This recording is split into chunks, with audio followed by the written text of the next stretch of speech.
Right, we'll make another punctual start.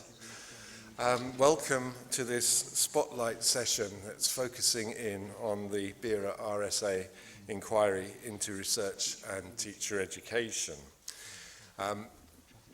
There are in the audience a number of people who have contributed to this process, and no doubt some of them will want to join in the conversation later. But I'm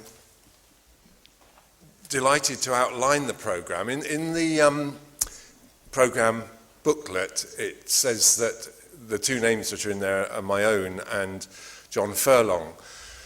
John has chaired the steering group for the inquiry, as many of you will know, but today, as it happens, he has gone to Stormont to talk to ministers about teacher education, because there's been a review process going on there.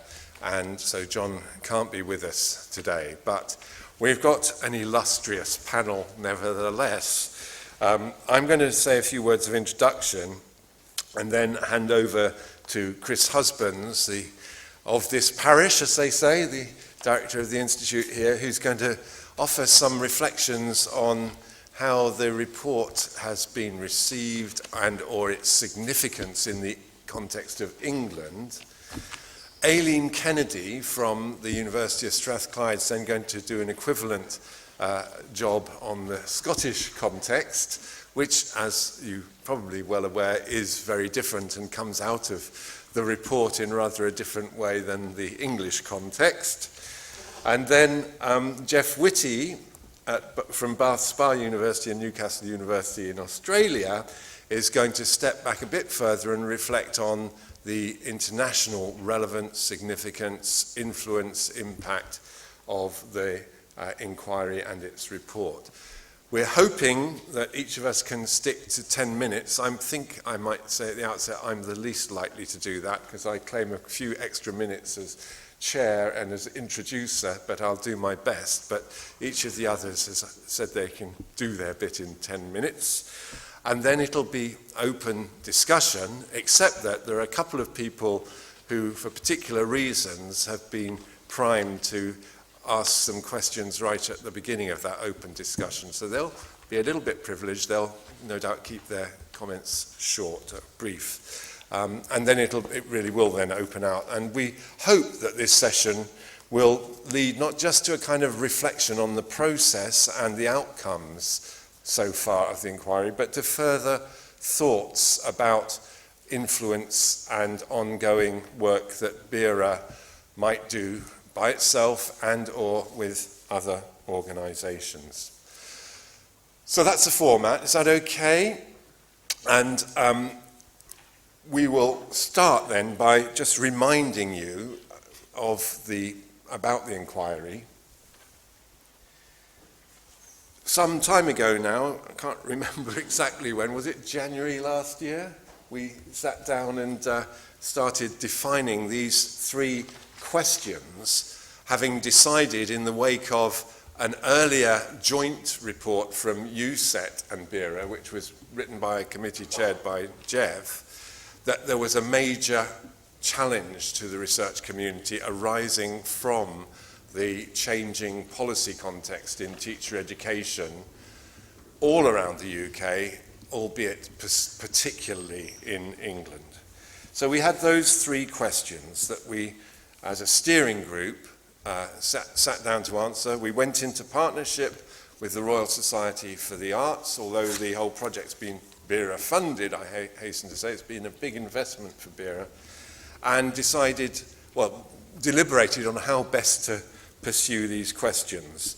We did put out a call for evidence. We received lots of submissions. We commissioned a series of review papers. These are the 6 that were initially commissioned, and there are some of the authors of those papers sitting with us today. They seem to be the 6 most important aspects of the inquiry at the time. Those then were made available, published on our website, and we produced an interim report in January of this year, January 14, which attempted to synthesize and summarize the 6 review papers. And taking that report, and here are you all able to read that, even right up at the back there?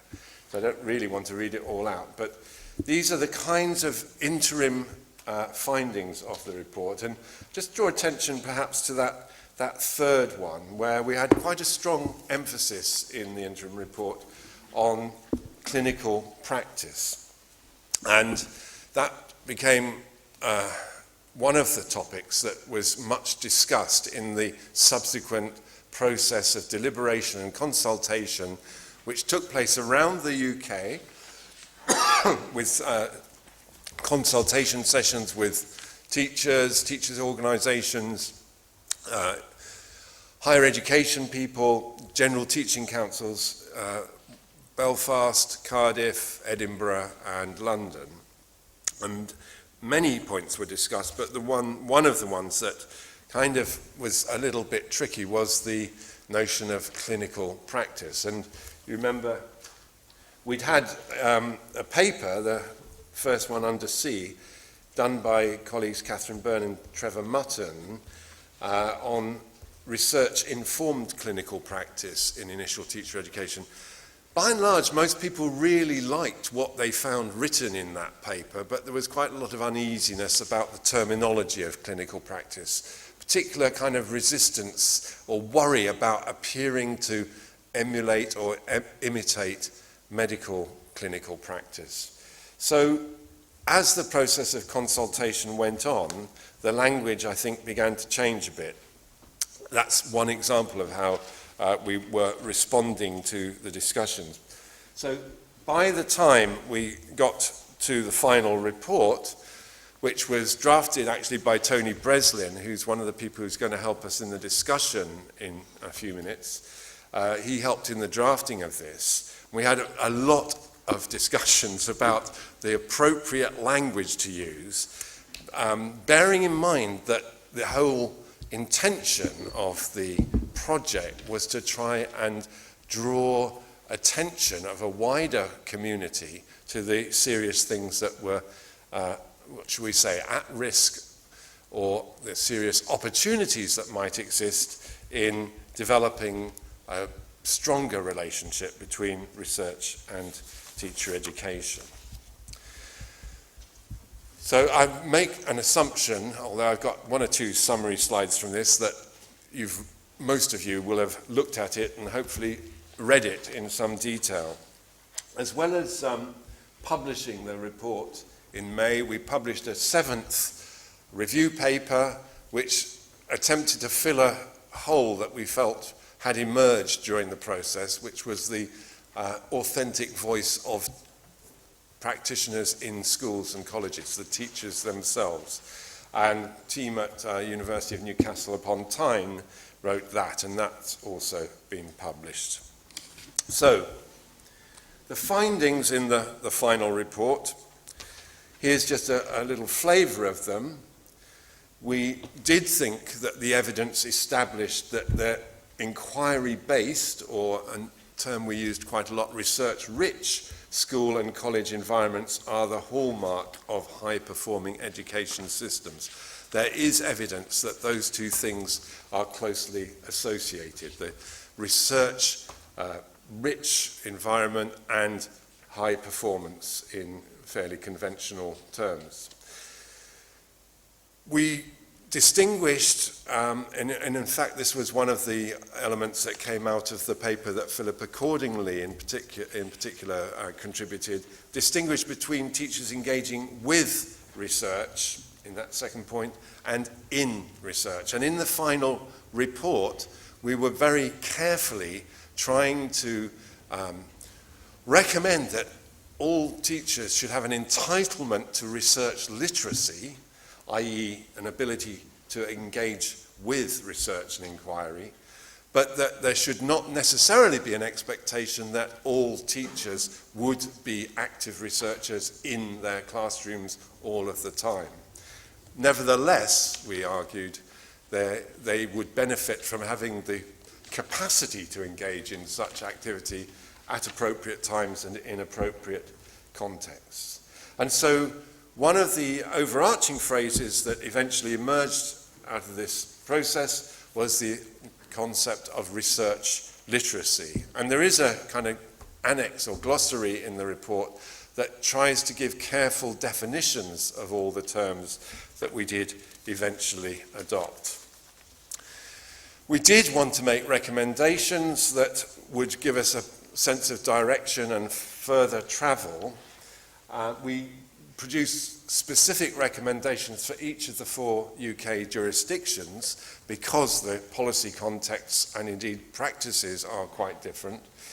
And there isn't time to go through them in detail, but there were also some general recommendations which I've selected from to put on this slide. First one is really just drawing attention to the fact that it is important that this research-rich culture should be right throughout the teaching profession, from initial teacher education through CPD into leadership and so on, and that it should include practitioner engagement. Secondly, that there is much to be learned within the UK from talking to each other. One of the striking things that emerged was how little genuine learning there is within the UK about teacher education, and I'm afraid I have to say that's particularly the case in England. England in particular, policymakers do seem very reluctant to look north of the border. Whether that will change after last week, I rather doubt, but it could. Or indeed to look across Offa's Dyke or across the Irish Sea. And there is a lot that England could learn from looking in those other jurisdictions. And the final recommendation I've highlighted here is that this is a responsibility, we argue, for everyone working in education to ensure that research literacy, research engagement is part of what is normal practice in schools. How was the report received? Well, it did emerge that teacher education and research is not the sexiest topic in the world. It was quite difficult to get the press and media interested. We did prepare press releases with the help of our experienced colleague Warwick Mansell. They picked up very little interest. I think there was something in the Yorkshire Post, if I remember rightly. And there was some blogging, on the other hand. There were some quite influential blogs that, in education communities, that did pick up the report and did write quite critically and quite constructively about it. And so we did become aware that there were people reading this. Certainly the bulk of the academic community who read it were interested and generally in favour and received it well, although jumping to the bottom point, there was some feeling that it hadn't spelled out the seriousness of the issues quite as it might have done. We had some real positive ministerial interest, and that has to be said, it was mainly in Wales and Northern Ireland, and in Scotland there was less need for a continuing or increased influence on ministers, in the sense that there was already, as we report, an engagement with the government department in Scotland. In England, well, we had talked to David Laws, Minister of State, during the process, and he was very interested in it. We also talked to DFE officials, and I think we begin to see some of our language used in that report beginning to emerge in one or two policy documents and research tenders. So we do see the term research literacy being used, for example, in some documents coming out of sanctuary buildings, the DFE in London now. We see other initiatives that link with this work, such as the College of Teaching and the adoption of the term evidence-based teaching, EBT. It's not the same as research literacy or even engagement in or with research. It's a particular term that the government seems to have adopted, but it does show a concern about how teachers use evidence. International interest, Jeff's going to say a bit more about that in a moment, but just to say that some of us have been to various conferences and events in other countries. I went to Australia in the summer and Turkey as well, quite contrasting countries, but in both countries great interest in the work we're doing and some interest in setting up similar projects. I think one of the big questions is, did we get the language right? Was it radical enough? We were trying to be very strategic. We didn't want to undermine the efforts that had been put into the work by enabling anybody to reject our report out of hand, and I don't think anybody has rejected it out of hand. On the other hand, have we pointed out the risks and dangers strongly enough? So as I draw to a conclusion, we have throughout the process had an influencing strategy that has meant we've considered how to communicate with the policy and political communities. We've had a strategy of engaging with professional communities. We had a reference group from the outset that included all the teacher unions and many other important professional bodies. And of course, in the other 3 jurisdictions, we've kept in close touch with the general teaching councils. We now see there's still a process of change going on. In England, we now have the Carter Review, which Chris will probably mention. We've got John Furlong at Stormont today, no doubt referring in front of ministers to the work that we've done, a process of review going on. We've got colleagues from Northern Ireland who may wish to comment on that. In Scotland, some of us were in a symposium earlier where Aileen talked about the process of implementing Donaldson. And in Wales, there's been this kind of ongoing process of review, which again, John Furlong's been very involved in. We were actually on a kind of 3rd stage of review, as I understand it, in Wales at the moment. And we have a colleague, Gary Beecham, from Wales, who may wish to comment on that in a moment. So, next steps. There is something important to consider for BERA about how what we say in here connects with the impending outcomes of the Research Excellence Framework, for which I think, BERA is, as an organisation, cautiously optimistic about that process in terms of the positioning of educational research in the social sciences. And BERA would like to think it has played a part through its commitment to high quality in boosting education research over the recent period. But there's an issue about connecting the kind of work done in here with the kind of excellent research in ref terms. There's a general election coming up, and we need to think about how to position this work in relation to that. We do need to be thinking who we're working with, what alliances and strategic approaches might be needed. And colleagues on BERA Council are very determined that we have a serious evaluation of the whole initiative. We spend a lot of BERA money on this work, and we want to consider, in conventional terms, was it value for money, and what has been the influence and impact, and we'll be devising an evaluation strategy very shortly. So, I have, as predicted, overrun my 10 minutes, Chris, I'm sorry, but I know you're going to stick to yours because you're a much better boy than me. Okay, thank you very much. Okay, I should begin by saying that I'm sort of here on supply. I was asked to do this at reasonably short notice. Yes, I should have said but that. Nonetheless, what I'd like to do is take what Ian has said and put it into the context of what I think is the development of the wider policy around teaching and teacher education in England over the last year, and indicate some of the things that are, as a result of that, in play. So, the context in England had a series of really significant challenges.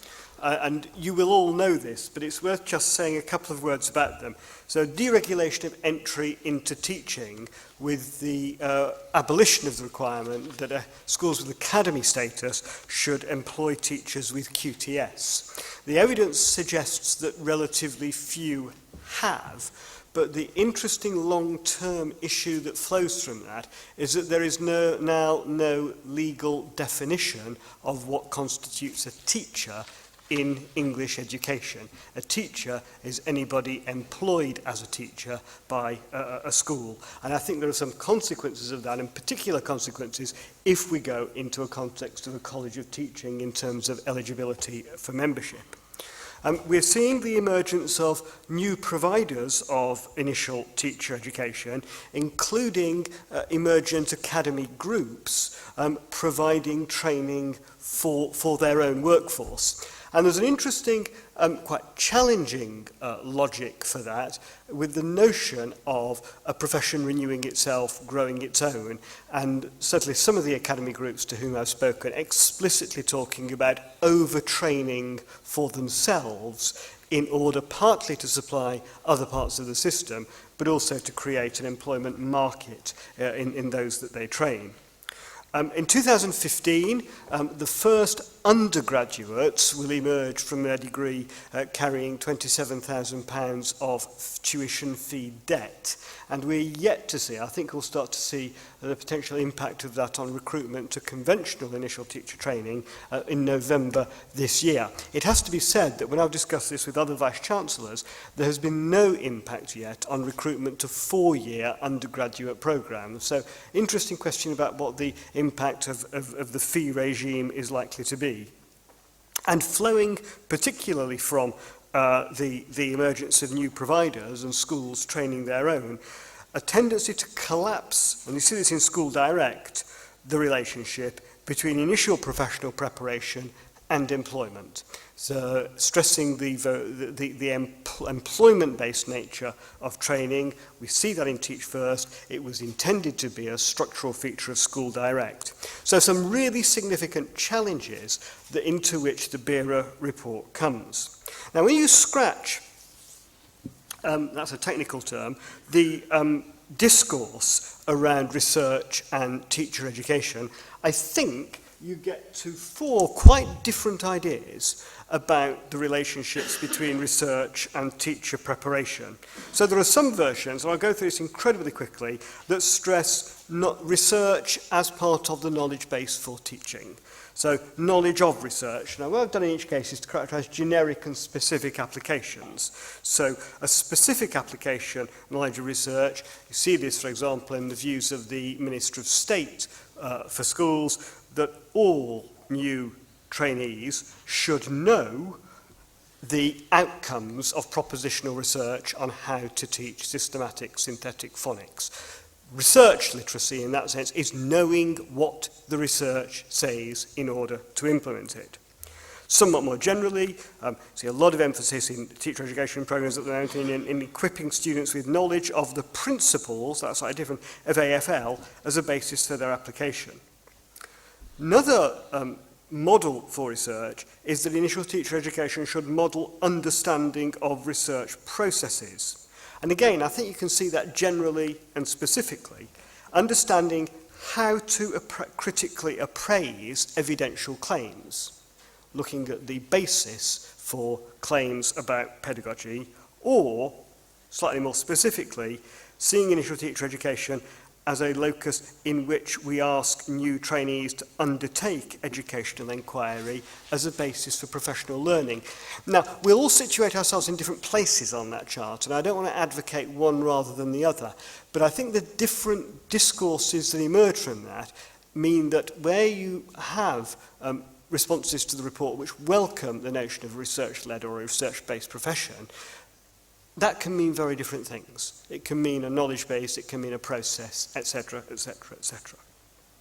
Now, into this, we get the Carter Review, set up in May this year, chaired by Sir Andrew Carter. Andrew Carter is the head teacher of South Farnham Junior School, a school coincidentally located in the constituency of the former Secretary of State for education, and South Farnham Primary School is a teaching school, which itself is a SCIT, providing training. And the terms of reference of the Carter Review, in the context of what we've just said, are quite interesting. 4 terms of reference to define effective ITT practice, to assess the extent to which the current system delivers effective ITT, to recommend where and how improvements are to be made, and to recommend ways to improve choice in the system by improving the transparency of course content and methods. And I think you need to see that in the context of a rapidly developing market for initial teacher education with a series of providers and looking at the framework in which you can regulate and develop that market.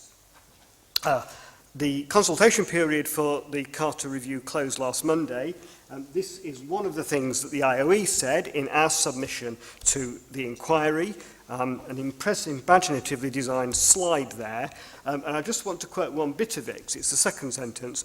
Although there is necessarily limited time within ITT to develop trainees' research literacy and research skills, we regard the ability to bring together research and practice as the mark of a professional and seek to put the basic building blocks in place. And what we're trying to get across there is some of the different emphases in which you can look at research, but emphasising very much ITT as being about basic building blocks. And I think sometimes, in terms of the discourse around teacher education, we have over-egged the pudding on what can be achieved in initial teacher education in relation to the place of research. I might say more about that in discussion.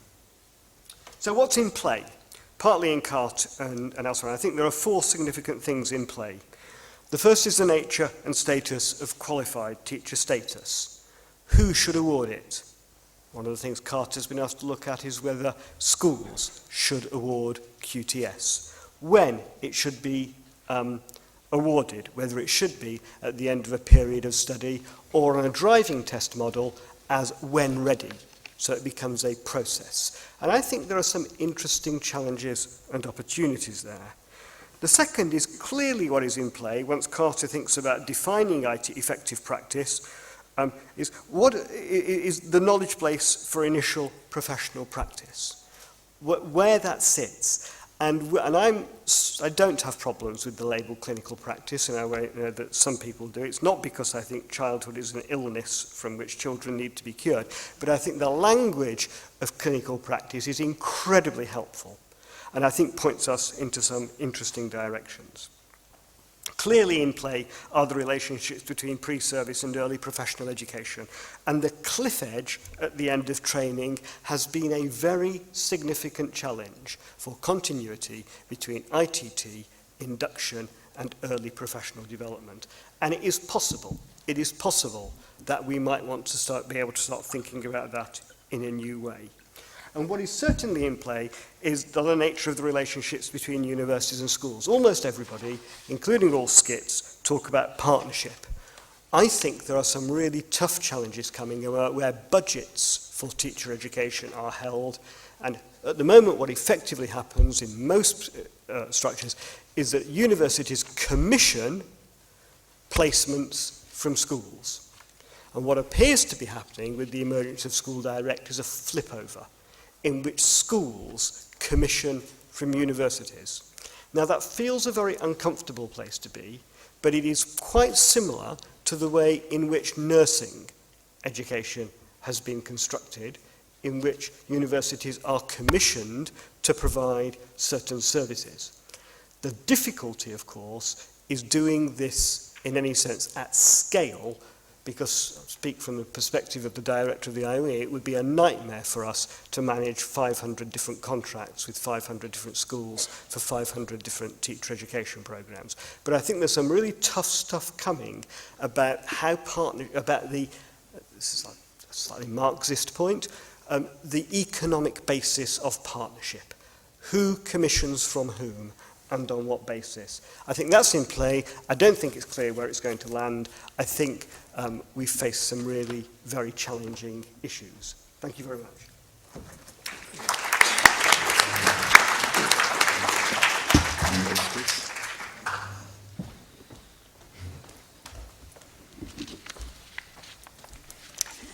afternoon. I'm going to give a Scottish perspective, but one of the joys of, or not always a joy, but one of the joys of working and living in Scotland is it's small enough that actually I have a sense of the views of colleagues in pretty much all the universities that are offering teacher education.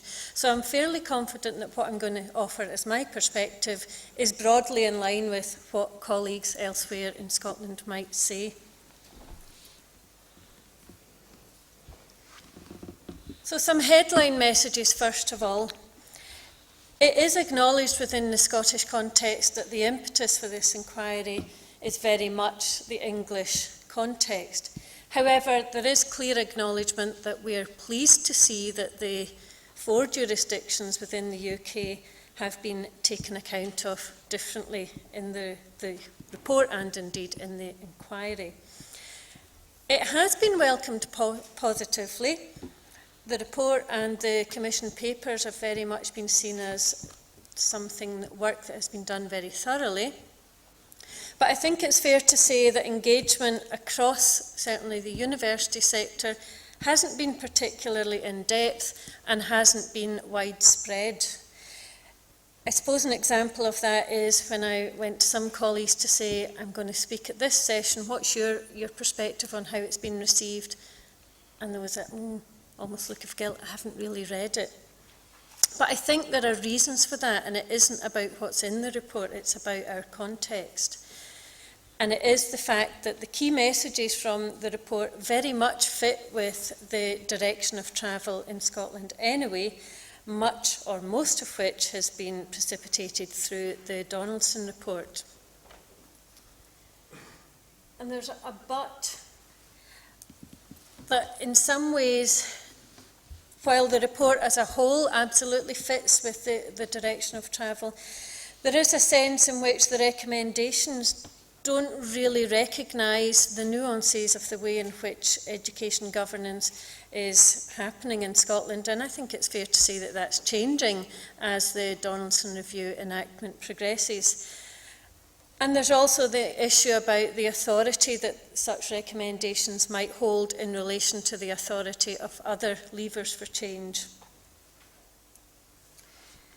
There are, however, as I said, a number of positive developments that are happening in Scotland that fit very well with the overall outcome of the BERA-RSA inquiry. In Scotland, through the Donaldson report, university-based ITE has been very much reaffirmed. We're not so confident about that we assume that this will be the case forever, and we're very much aware that it could change and that we're under pressure to consider all the time other potential routes, but we had a very public reaffirmation of that. We have an increased emphasis on master's level learning, or as it's now called in Scotland, we're speaking a different language, maybe you think we already do, CLPL, Career Long Professional Learning. Very recently, the General Teaching Council for Scotland announced, actually put into action a deal whereby we have subscription to EBSCO database for all registered teachers. It is so newly established that we don't have any sense yet of what the uptake will be, but I think it will be interesting to see how that direct access without mediation through, for example, attending a university course will actually come to bear.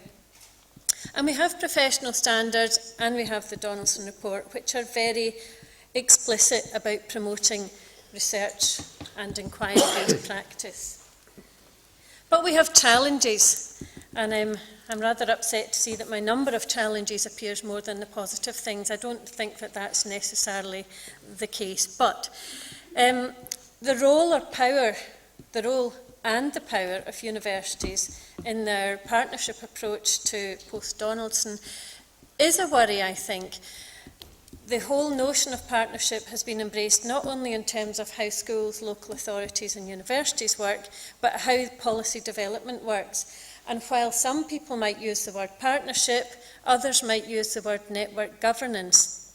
And that brings with it all sorts of pressures, and particularly the pressure to conform and to seek to find a consensus, whereby some stakeholders in some issues feel perhaps that their position is being underplayed. There's definitely a lack of critique of the policy processes. That's probably not unique. Well, I would say definitely not unique to the Scottish context, but I think it's an issue for us. And this, in some ways, chimes with the issue that Chris raised, that the Donaldson agenda is very ambitious, but it's not directly funded. So partnership we've to enact, but there's nothing in there, no financial resource to help us, far less people resource. And I think the picture, coming to conferences like BERA, to ESER, people say, oh, you're from Scotland, you're really lucky. But I think we need to draw on the words of Ball, or these kinds of notions, that what is in our policy text is indeed very positive in many regards, but actually the extent to which it's enacted and the extent to which teachers engage with it is perhaps not quite as positive as the policy text itself. Embedding the systematic use of research into the design and delivery of ITE, well, not just ITE, teacher education programmes as a whole, is difficult, and that's a particular challenge due to the nature of the increased dual contracts, so research contracts and teaching fellow contracts, and indeed the retraction of staff numbers has become a huge challenge in that regard. Conflicting demands for us between the professional context of teaching, which is absolutely what the Donaldson report was about, but the wider parameters within which HE works are a huge challenge, and the Donaldson report really took very little cognizance, perhaps rightly so, it wasn't part of the remit, but little cognizance of the challenges and parameters of the HE environment.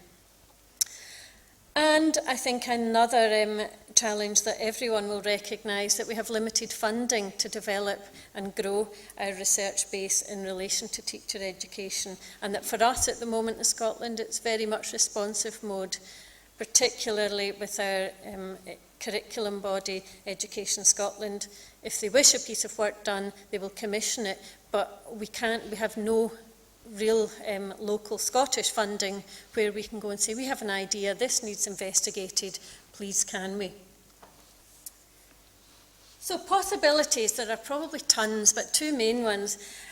It's clear that this inquiry and its aftermath create a really, really useful site for us to look at what might be called vernacular globalisation or glocalisation. So how we each in our jurisdictions respond slightly differently to issues that are globally in common.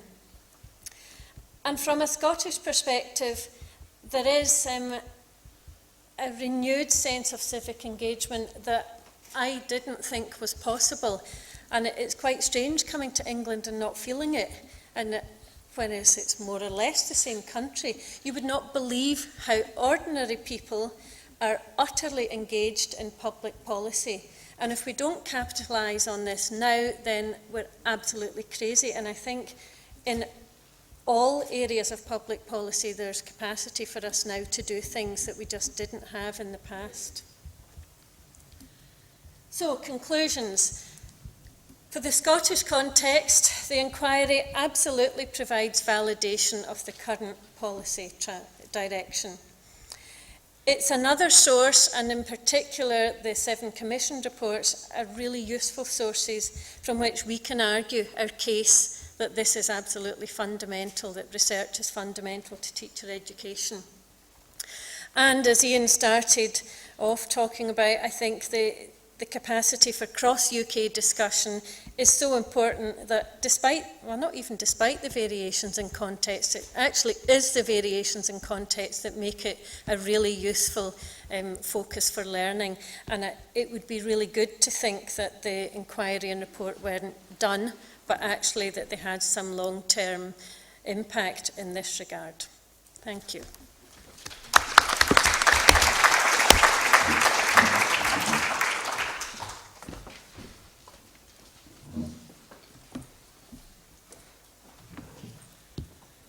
Okay, well, the last comment on that slide was about the report being a focus for discussions within the UK.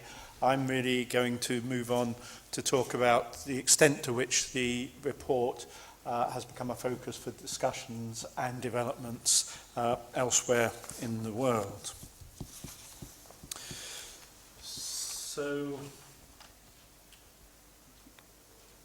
if I knew how to work this. Okay, fine. Yeah, I was expecting one of those. That's what threw me. I wouldn't like to say we had a very sophisticated dissemination strategy. I could pretend we did, but we didn't. We, members of the inquiry team, went to various places, largely for other reasons, and used the opportunity to talk about the report. And the ones I knew about were Australia, New Zealand, India, China, the USA. Ian has mentioned Turkey, and I'm sure there may already have been others, and there certainly will be others. At the moment, we have focused in the recommendations on the 4 UK jurisdictions. When we talked overseas, we've tried to work with people locally to work out what it might mean in those contexts and what we can learn from them. Generally, the report's had a very good reception internationally. And we picked up examples of good practice that fit with the sort of thing we're talking about. In Australia, which I know best, we have a few examples, not so much in undergraduate teacher education, but a few in the master's programs, particularly the Melbourne Master of Teaching program. And I just read briefly, what it says is that its fundamental goal is to develop a new generation of teachers who will be analytic, interventionist practitioners capable of using evidence to identify and meet the learning needs of individual learners and, through effective partnerships, act as a catalyst for reform in the wider teaching profession. Very much in line with what we were saying in the report. University of Newcastle, where I spend some time, has just started a new Master of Teacher programme, which is very much in line with the principles of our report, although it was designed before our report appeared, so we can't claim that as a positive impact. But when they read the report, they said, wow, that's what we're doing. And in fact, all around the world, that tended to be the tendency, even though there were divergent models. People said, yeah, that's what we're doing, and saw the report as legitimating their own practice. And particularly in China, when they said to me, this is what we're doing, and I actually sat in on what they were doing, I thought, well, it's not what you're doing, certainly at initial teacher preparation level, although in CPD there are some examples of good practice that fit what we were suggesting and can give us some hints, I think, about how to do it better in the UK. I want to just focus on an area where I think we can show a direct relationship between our report and something happening in the USA, which Ian, I think, will need to convince the BERA committee that we did have impact. So I'll give you a small impact case study. Colleagues at Teachers College Columbia, which I always say is probably the nearest thing to this Institute of Education anywhere else in the world, they wrote as follows: most routes in the US now involve partnership between different stakeholders and some elements of clinical practice. While there are startling differences in the quantity, and I'd say quality of clinical experiences, and how they're designed, supported, supervised, and so on, of greater importance is the intent of those experiences. Are they intended for imitation, inquiry, experimentation, focus on student learning or a focus on pedagogical repertoire. And because our report, or rather our interim report to be fair, made them make statements along those lines and ask questions, they actually designed at Teachers College a research project called Remapping the Landscape of Teacher Education, Exploring Research-Rich Programs, and that's the term they're using, which has just started this month. I have a Skype conversation with them tomorrow about it, and goes on through December 2015, and I'm working with a number of colleagues listed there on this slide at Teachers College, and some of you may know those people. What their perspective is, and what they sort of picked up from the report, is that research-rich may imply different things. That a programme asserts its foundation in current and compelling research findings, and or that teacher education faculty research informs their own practice as teacher educators, and or teacher candidates engage in classroom inquiry. Similar range of things to what we said, although expressed in slightly different terms. And certainly their research programme is expressed in slightly different terms.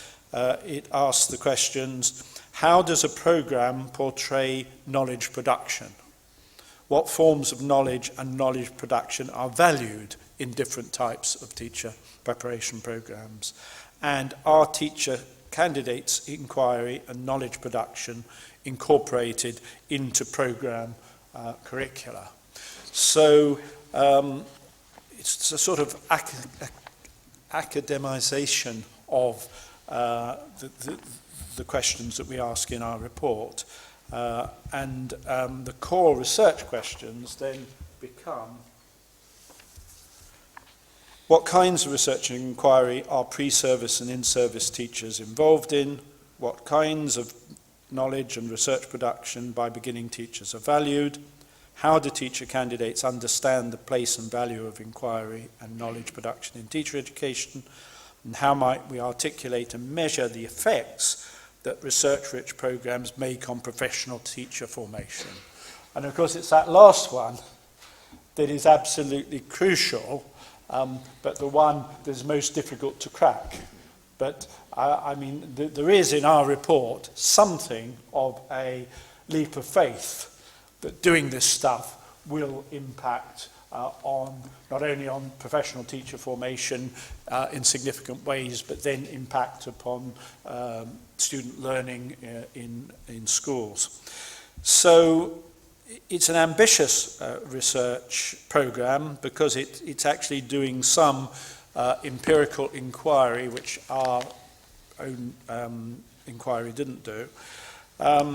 And so the project, which is a small-scale project funded by Teachers College, will map the landscape of teacher education in relation to forms of knowledge, inquiry and knowledge production, and then design and conduct a pilot study on the meaning and impact of research richness in American teacher education. And then they will look to get funding to do a bigger study. And there is potential for us to approach someone like Spencer to do a cross-national study, and I think they're certainly interested in that. So, although our inquiry in a sense has come to an end, it does live on in another sense in this specific research project at Teachers College, and hopefully we can come together. And my final sort of question to you is, what are the further opportunities for dissemination of our work and or opportunities for learning from the experience of others? Thank you. Thank you, Jeff, and thank you, other colleagues, for your contributions. One thing I should have made explicit earlier on, actually, was that Chris referred to the Carter review. Well, BERA did make a submission to that consultation as well, and drew very heavily on the words of both the interim and the final report, and are Executive Director Nick Johnson put that submission together. We're hoping, we're just checking the protocols, but we hope we can make that available on the website soon. So we used it in that context as well. Now, we move towards discussion. As I indicated earlier, a couple of things I want to do initially on this before really opening it up to the floor. First is to ask Tony Breslin, if you've read the acknowledgements page of the report, which I probably think many people don't, but it does say, particular thanks are due to Tony Breslin at Breslin Public Policy for drafting this final report. I mentioned that during the talk. Tony played a very committed role in helping us to find language that was agreeable to the steering group, and worked hard on that, and has some thoughts drawing on that experience and on his wider experience of engaging in the policy community. So, Tony. Thank you, Ian, and I should know better than to volunteer to speak after 4 folks such as this. I was steadily crossing off the things I was going to say. It doesn't really matter because my eyesight's not too good and my writing's terrible. But I would say, I would only pose 3 questions. It's been a great privilege to work with BERA and the steering group on this, and on the 40 project that we published in a couple of days. In fact, some of the thinking there comes through in the narrative that we produced for that program. But I think there's kind of 3 questions for me that emerge that I think we should explore. The first point for me is that we as authors know, or we think we know, or we knew last night, but anyway, what we mean by research literacy, research rich, and indeed, research itself. But to what extent do our colleagues in classrooms, in leadership teams, across the wider schools and colleges workforce, what does that language mean to them? What do those words mean to them? If research rich and research literacy are new, there's a chance to work together on it. But I think we should always think of the term research itself. We should remember that it ought to be intrinsically problematic. And I would hope in a sense that this enables us, and I know there's a discussion in BERA at the moment about teacher membership and things like that. I think we really, for me, this report is called as much to the research community as anybody else, the education research community, on how we, and I'm not sure which we I am in this or whether I'm neither, work with the profession and with associate professionals. Do teachers, do school leaders share the same definitions? Do they have definitions on what we mean by things like evidence-based teaching? There's a tendency to believe that evidence-based teaching is a great thing, but of course that's entirely dependent on the quality of the evidence. Mr. Gandhi, teaching. Introduced as evidence-based.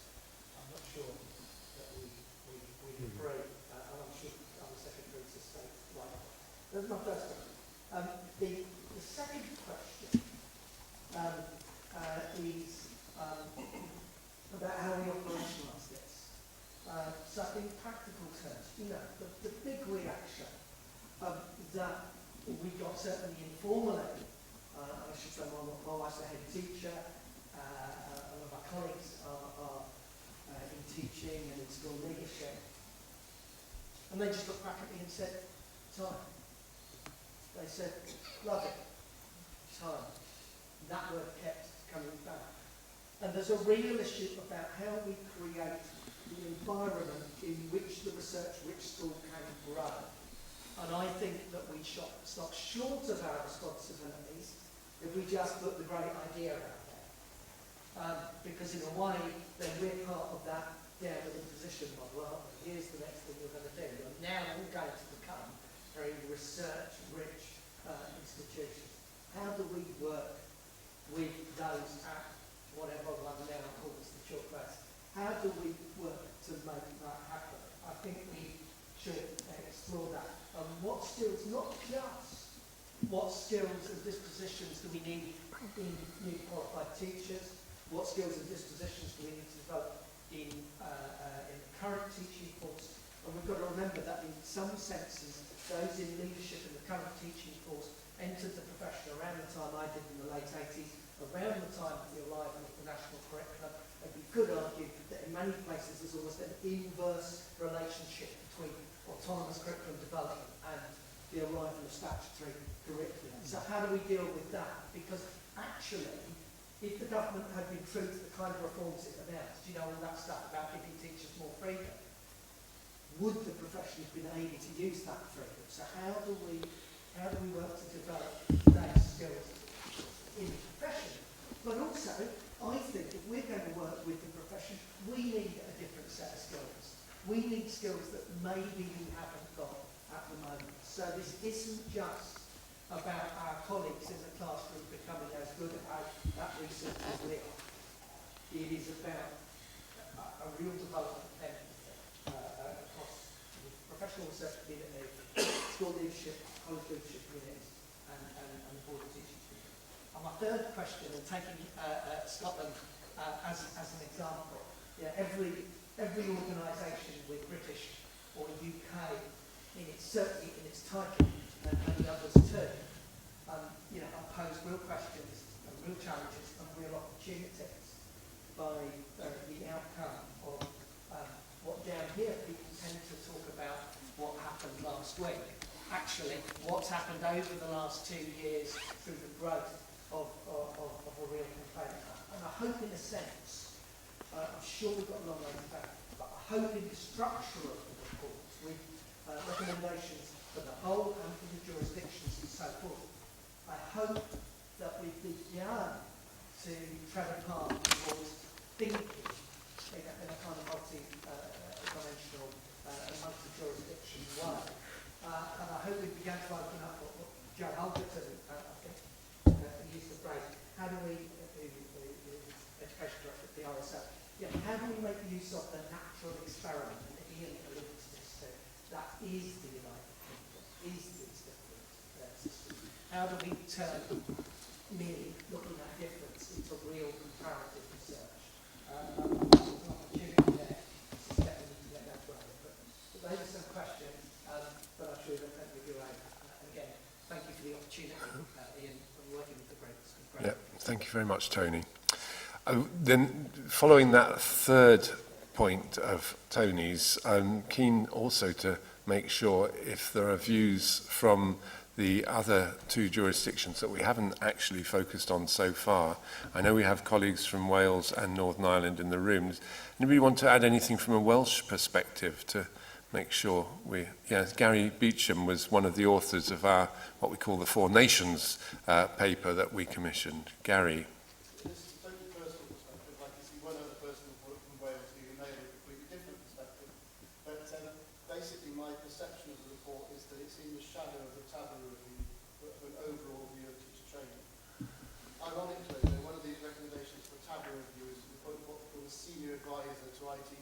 Government. So the appointment of the chair of the BERA-RSA inquiry, John Furlong, to that post probably means that we'll have more impact than if it impacted every university lecturer in Wales. So I think anecdotally people are aware of it, and also saying that research is a good thing, you're pushing an open door with all my colleagues. But I think the appointment of John to this is sort of in between the teaching, the ITT and the government will probably mean that the report has probably a greater impact overall. Yes, I mean, that's an interesting case study in itself, isn't it? And, of course, John's also had influence in the Republic of Ireland on that review and currently in Northern Ireland. Gets around, that boy. Anybody want to... Oh, do you want to add something on Wales?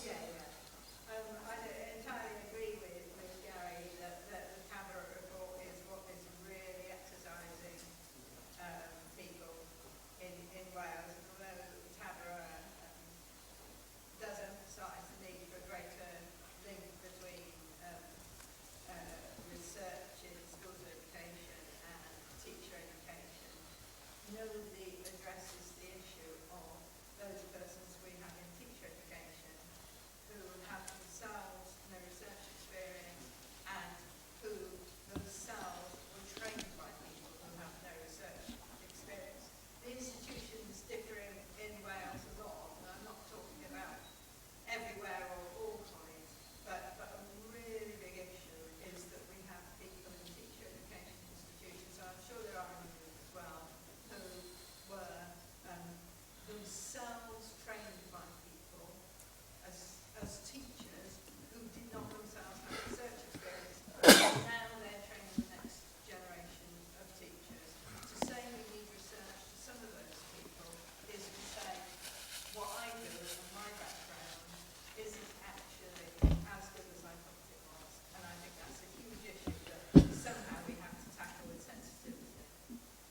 Thank you.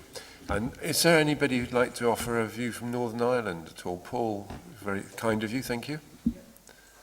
Paul Connolly. Yes, a personal view. I'm Paul Connolly, head of the School of Education at Queen's University of Belfast. I think the intention of finding this review now to conclude we're in a similar place where we're doing a sort of a fundamental review of teacher education in Northern Ireland. So you have to understand the context. It's a much smaller jurisdiction, about 1.8 million people. Our issue really is we've got 5 higher education institutions, 2 universities, 2 colleges, and until recently providing initial teacher education. And there's a general acceptance there's no supply of teachers. Only 18% of students that come out with a teacher qualification go straight into a job in teaching in their first year. So there's a real issue there. There's a real issue in terms of economics, the sustainability of 5 different institutions providing teacher education. But it is a different environment in the sense that being smaller, we've got greater connections, we've got good lines in with the ministers, a good sort of strong general teaching council and so on. So there's a lot of potential there, but there's also politics with a big capital P in Northern Ireland. Because when we're looking at the different institutions, some are in Catholic areas, some are in Protestant areas, and the old tribal divisions come down and it really just gets in the way of progress. What we've had though is a minister in employment and learning, which is his responsibility, looking at reviewing teacher education. He created a 2-stage review. The first part got consultants in to look at the economic sustainability of the 2 colleges that provide the BEA programmes, and really sort of came out saying that they're not sustainable unless they're actually propped up with other funding. And the second part of the review, which is just finished now, which is where John Furlong is today, where we were last week in front of the Employment and Learning Committee, was a review of just the future of teacher education in Northern Ireland. And that was led by an international panel, chaired by Passy Solberg, with John Furlong on it, and all the great and the good. And really their messages were very strong, very in line with what your reports have been putting forward. So there's a very strong sort of focus on the best candidates, recruiting the best students, and that for us means we have to manage a little bit more and reduce the number of places we offer so we can really recruit people who know they're going to go into a job at the end of it. But also really aligning our programmes at master's level, moving from PGCE, a sort of a 9-month programme, to a 2-year programme, embedding it with research. And that's a problem in terms of the 2 colleges have little pockets of expertise, but the main research is going on at Queen's and University of Ulster. So there needs to be some connectivity between those institutions and linking theory and practice, the clinical models. So all those things are there. So there's a great prize, but politics might get in the way. And the discussion right now are 4 options the international panel set out for us for the future. One is really almost stay as you are and just collaborate a lot more. That's option A. Option B is a federal structure, some overarching thing, but the colleges will maintain their independence. The third option is a 2-centre model, where the 2 colleges in Belfast come into Queen's. And then there's a sort of second centre model up in the northwest of Northern Ireland, providing teacher education, and the fourth is actually all everybody together. But the key thing for us, this is now me speaking in terms of Queen's, is that we need to put the interests of young people at the heart of what we're doing, and teachers rather than institutions.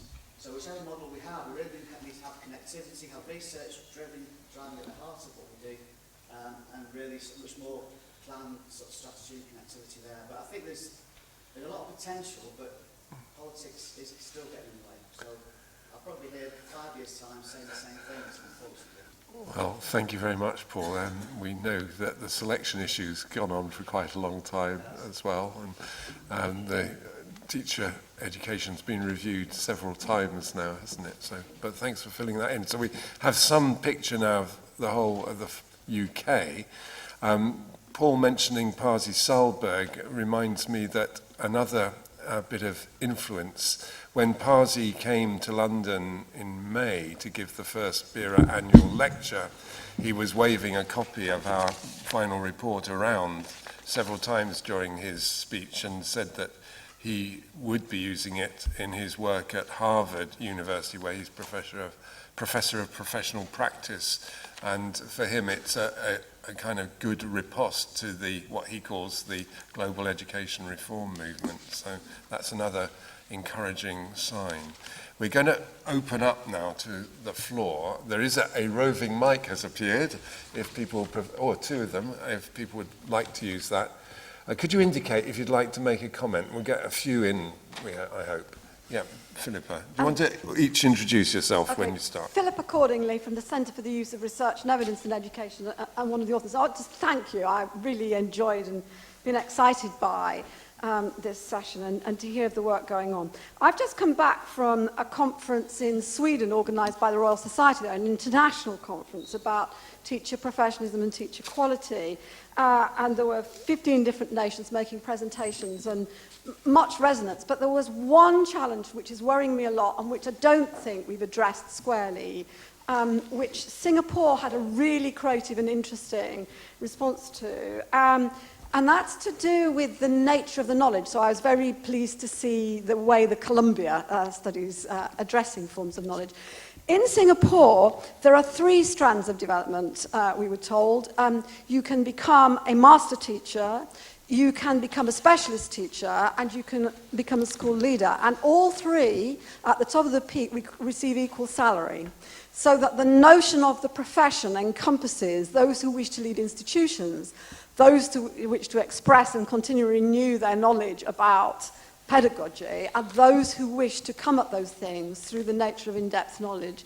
And I get more and more worried about the number of spaces, the research we do about professional learning environments in schools, for example, where schools are concentrating all the time on generic pedagogic skills and strategies and not giving teachers time to contextualize those for particular subjects and groups of students. And of course, part of my worry about the fragmentation in England is the loss of access to those bodies of specialist knowledge. So I just feel this isn't a criticism at all of the paper and the commission, but a job still not done, it seems to me, is to think about how we address the issues about in-depth specialist content knowledge and pedagogic content knowledge that enables us to make the curriculum come alive for young people and the consequences of the fragmentation of the university contribution to that. And so I just thought in all the future developments we can be listening out for models like the Singapore one that actually express and symbolize how important that is in part of research-rich professional learning environments. Thank you. Thanks, Philippa. Can I apologise? I have to go. It's not rude. My next session is a long way away. Thanks very much. More comments? Yes, down at the front there. Sue Bringley from Cambridge. You want the mic, Sue? It's just coming. Or I can just shout. Okay, thank you. Sue Bringley from Cambridge University. I'm working with a group of about 60, 70 schools in a network called CAMSTAR, Cambridge School Teachers and Research. And I was really interested in what you were saying about knowledge there. This network has been growing for about 12, 14 years. And knowledge in the schools where I've been working has 2 components. There's a kind of research into policy knowledge. They all speak about policy knowledge very eloquently. And this is to do with engaging with the demands that have been made by policymakers.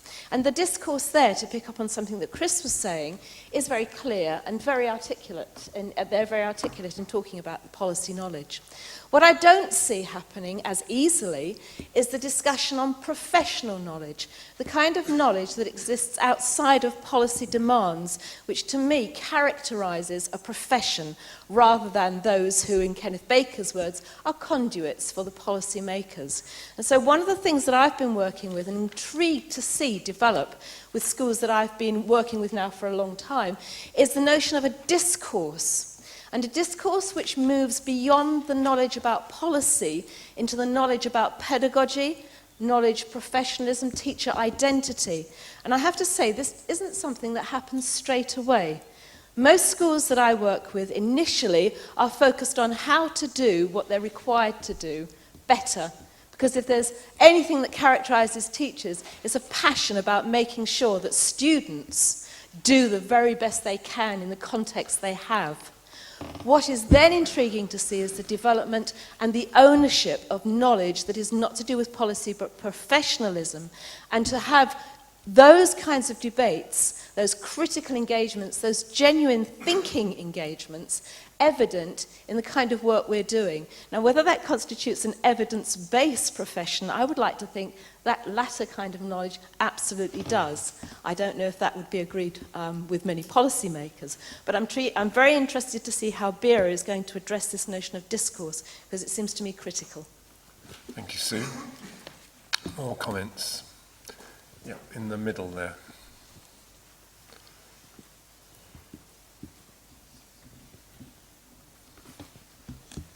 Deborah Malpass, AQA. I'd be interested to know, you've talked a lot about pedagogy.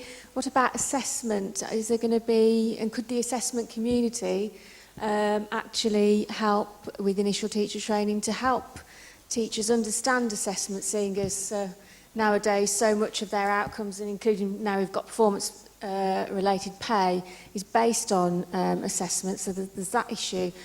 The other issue is if you've got all these new teachers coming in who are fired up with evidence-based research, how is that then? There's going to be a bit of a culture clash with management, particularly in England, where we've got very much authoritarian, managerial sort of senior leadership team seems to be the trend at the moment. So you have new teachers coming in with all these ideas and challenging a lot of the practices. How is that going to work? Some very interesting questions being raised, and I mean these are questions for discussion. I will give my colleagues opportunities as when they wish, and certainly at the end, to comment on anything they've heard, but please, any of the questions that are raised are for all of us to consider and contribute to. Any more just now? Yeah, just there. Thank you. Oh, it's coming.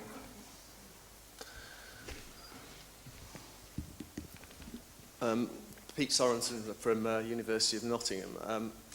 I want the question that I want to raise to be taken not as a criticism, because it always seems that when you raise this sort of question, it can come across in that sort of way.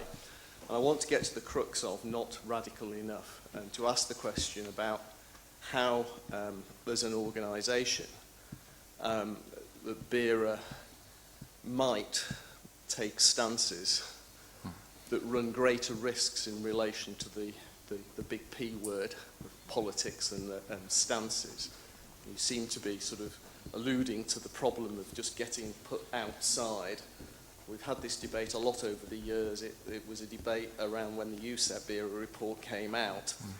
And I tend to be the sort of person who argues for more of the P word, given the context that we're working in, as you know, the failure of the Vice-Chancellors to stand up to some of the pressures to act in particular ways that, of course, marginalise research, and what our colleague in Wales was pointing to, that we increasingly have a workforce working in teacher education that are deprofessionalised themselves, they are casualised in terms of their work, they're on hourly pay. John Furlong produced some very interesting statistics last year in that regard. So we face a level of assault that we recognise, we know it's there. The people working in teacher education, even in some of the universities that are regarded as research-intensive universities like my own, it is now the minority who are on research and teaching contracts working in initial teacher education, even in an institution like the University of Nottingham, which is not untypical of this regard. So being more radical, what might that look like? And being more political, how might we do that is the question I'd like to raise. It's a very important question, which others may want to build on before we try and draw things together. Thank you, Pete.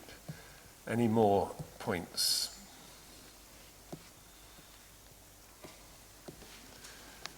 No? Well, I'm going to offer colleagues here, starting with Aileen, if I might just work along the bench so I get the final word if we've run out of time by that point. But Aileen, would you like to reflect on anything you've heard either from the platform or from the floor? Yeah, I mean, I could reflect on everything, and so I'll try not to, and I'll try and make this coherent. But I guess the first set of issues about teacher knowledge, professional knowledge, policy knowledge, we've heard different terminologies, I think is so important. And listening to the questions, I find myself trying to think, well, what would I say might be an answer? And I guess one of the things that was raised in an earlier session this morning in reference to the Scottish context is the notion that in our Donaldson report, one of the recommendations suggested that all teachers should see themselves as teacher educators and be trained in mentoring, which is frankly impossible for logistical reasons. But in the small-scale steps that we've made to try and do that, we've tried to find ways to support teachers to support the learning of their colleagues. And in so doing, what I see is an emerging group of people who have spoken explicitly about their own identities, and I see an emerging group of activists, professional activists. And I think as we try to tackle that idea that was raised here as well about what happens when a new teacher with different ideas goes into an established school where these ideas are perhaps clashing. We're meeting that in relation to the master's agenda in Scotland, and it's quite interesting because some teachers are not interested and haven't heard that there is a master's agenda. Others think they've heard that they need a master's qualification, but a big chunk in the middle are actually saying, yeah, now we can actually do this, and we have almost permission to do this, whereas there was almost a fight against intellectual work, and you certainly wouldn't have admitted to your colleagues that you were engaging in intellectual work as a teacher. It was seen as getting above your station. But now that this has come on the policy agenda, I think it has opened up these discussions, and we've had many people coming, more mature, experienced teachers, coming to do master's qualifications, principally because they don't want to get left behind, but actually finding that a career, life-changing experience. So I think there are lots of I think the problems themselves are too big if we think we're going to cure them overnight. But if we can look at small examples of where things have worked and are beginning to make incremental difference, then I think there is a chance that the kind of agenda that's laid out here could be embraced over time. Thanks, Aileen. Jeff? Well, just a couple of comments. I mean, one is actually on assessment, but not quite on your question, as I understood it. But I mean, one of the issues is how do you recognise good practice in research-rich teacher education, and how do you assess it? And Melbourne have something called the clinical praxis exam, which is it's really the only example I've seen of thinking through that issue, and I think we in this country need to do a lot more work on that. The other point I wanted to make was in relation to the question from Nottingham, or the comment from Nottingham, is some people didn't think BERA ought to be doing this exercise. It sort of, as you implied, came out of the joint BERA-USET activity that I chaired. And BERA, it was by no means assured that BERA would want to take this on. And part of the argument was, actually, that's a USET issue, not a BERA issue. I hope we've got over that, because I think we've demonstrated that it was rather a narrow conception of research that led to that view that it wasn't something that BERA ought to be doing. But I do think in terms of political engagement, it ought to be a partnership between BERA and USET, and hopefully a partnership with Universities UK and Vice-Chancellors as well, if we can achieve that. Thanks, Jeff. Chris? Okay, I'll just a couple of things, if I may. One is response to something Philippa said, is about other models. Singapore is really interesting in a number of ways. One of them is it is one of the least decentralized and most centrally managed education systems in the world. And by and large, innovation happens when the minister decides that it's going to happen. The minister in an extremely able civil service. I tried to catch what I was saying, looking at these questions in a slightly, in a policy context. I think that if you look at the pressures on teacher education, it partly picks up Pete's point, certainly picks up Sue's point. In all sorts of ways, the initiative is shifting from universities to schools. And I think the question for universities, and certainly for teacher educators in universities, is how they handle that. So, by and large, teachers have always said, I put my students at the centre of my thinking. Absolutely right. If the locus of responsibility for teacher education in England is moving to schools, then it's schools that teacher educators have to put at the core of their thinking. And how you then work with very different, very challenging, very autonomous schools in order to start to produce the professional communities in which research-rich environments can develop. Now, whether you can do that, and whether you can do that, I think CAMSTAR is a really interesting example.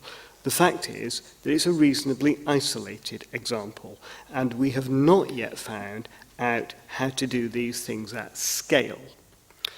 The mobile clinical practice interview feeds into this as absolutely nothing. This is a challenging thing to say to teacher educators, and the thing I say it to myself. There's absolutely nothing in any regulation to prevent any university in this country establishing a clinical practice interview as part of their assessment of QTS. The fact is, none of us have done it. I think that's really interesting. Thank you, Chris. And just before I make some final comments, I just want to check whether anybody else wants to speak from the floor. Ian, could I make another point from... Yes, before I do. Yeah. Jeff Yeah, wants no, another I just crack. wanted to say about the political context. Yeah. I mean, Chris has mentioned the Carter review context, and I mean there are a couple of things in that actually are quite helpful in terms of what we're talking about. I mean, two things that haven't been around in the teacher standards for some years, two different sorts of things. I mean, one is knowledge of child development has suddenly come back in as something that ought to be a core part of teacher education programme. The other is critical reflection.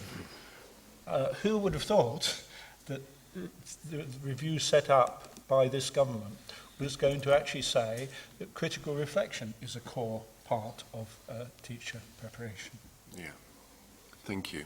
And just to build on that point, as I mentioned in a session this morning, the Carter Review is taking an active interest in questions around research engagement and research contributions to teacher training. There was a round table on that very topic, one of several round tables that Carter held, and they are at least making some efforts to become aware of the available research that could inform the review.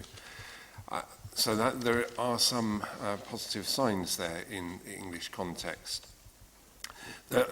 Just to go through one or two of the questions, the question about assessment, and that really is, to me, quite a left field type of question in the way I heard it anyway. And I think it's one that we must perhaps take away and deliberate, perhaps talk to you further about. How I think you said the assessment community could contribute to these kinds of developments, and we've thought quite a lot about pedagogical matters, to some extent about curricular matters, but very much less about assessment in any form, even in the form that Chris and Jeff had just referred to in terms of clinical praxis assessment. I mean, in all four nations, I think it's true to say that the main form of assessment of teaching skill is against a set of standards, and the technology used to perform those assessments is probably not as rigorous as many other forms of assessment. That might be a good thing or it might be a bad thing, but I think it's something we have thought about less than other aspects of this. On the other question that you raised about the problems of potential culture clash, you know, you're kind of depicting these schools where there are recently research-trained teachers champing at the bit to bring research activity in the school, managers up there anxious about the risk that brings to performance measures and so on. And I'm caricaturing what you were depicting, but that is a possible scenario in some schools. But I don't know if you were at the question time session yesterday, but you heard almost the exact opposite of that review being put forward by a head teacher in the form of Alison Peacock, talking about how important it is for head teachers to encourage engagement with and sometimes in research, as she herself has done.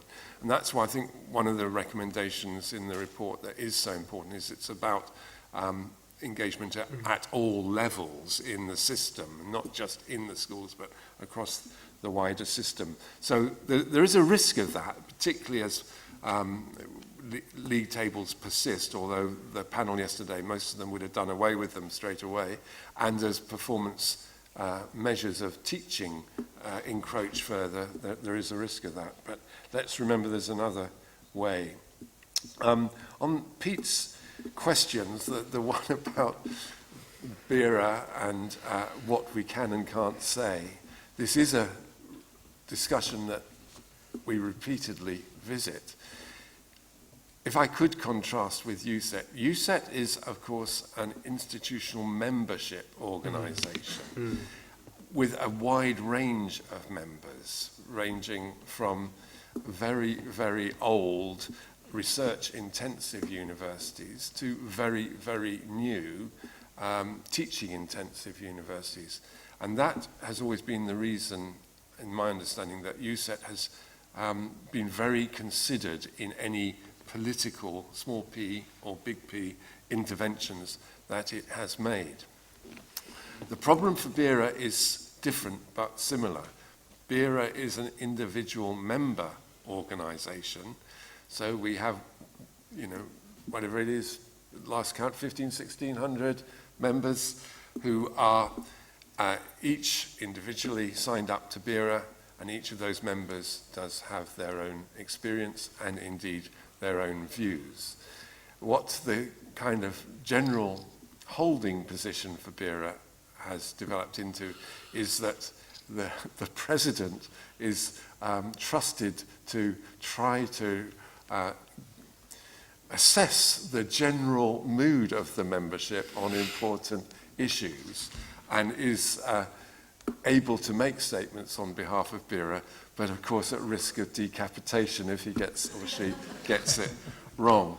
That's why I think this inquiry process has been quite important, because it has been, in one sense, an attempt to make an intervention across the UK in a very important area. As Jeff said, we had a big job persuading the organisation that it was worth investing in.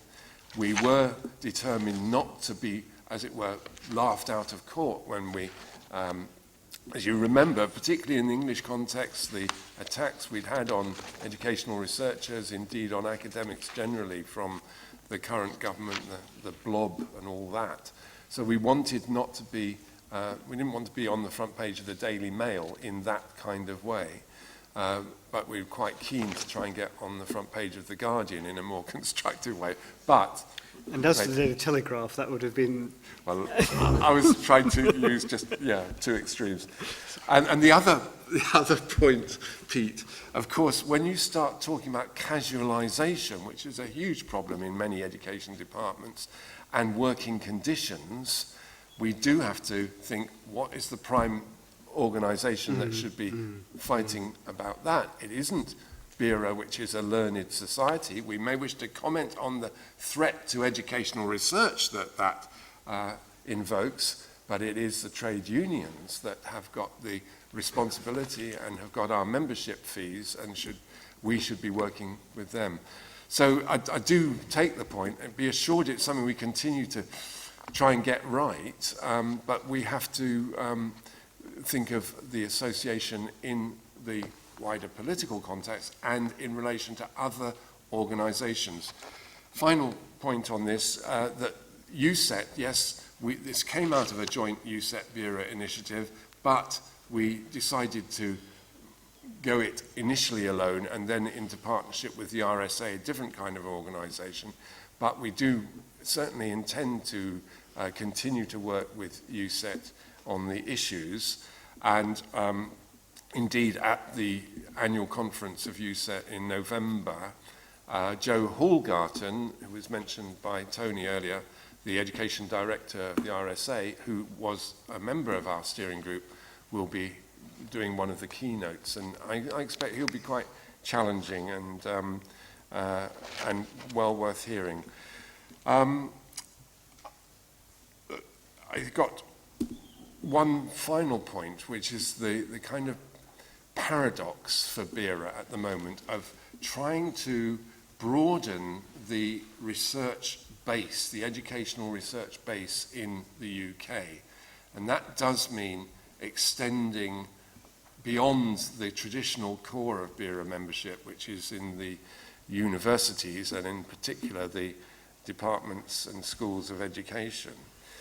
So at the same time as we have that continuing commitment, and of course the performative measures in that sector are around REF and so on, at the same time we are trying to ensure an inclusive approach to educational research, which does mean creating openings for people who are not wanting to be returned in refs or the like, but nevertheless have a really important contribution together with those based in universities to make in their professional lives through some engagement in research. So that's another quite challenging agenda item to keep working on.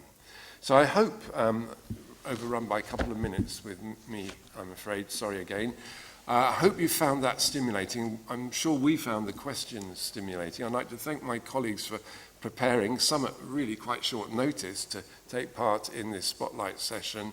And thank you all very much for engaging with us this afternoon. Thanks very much.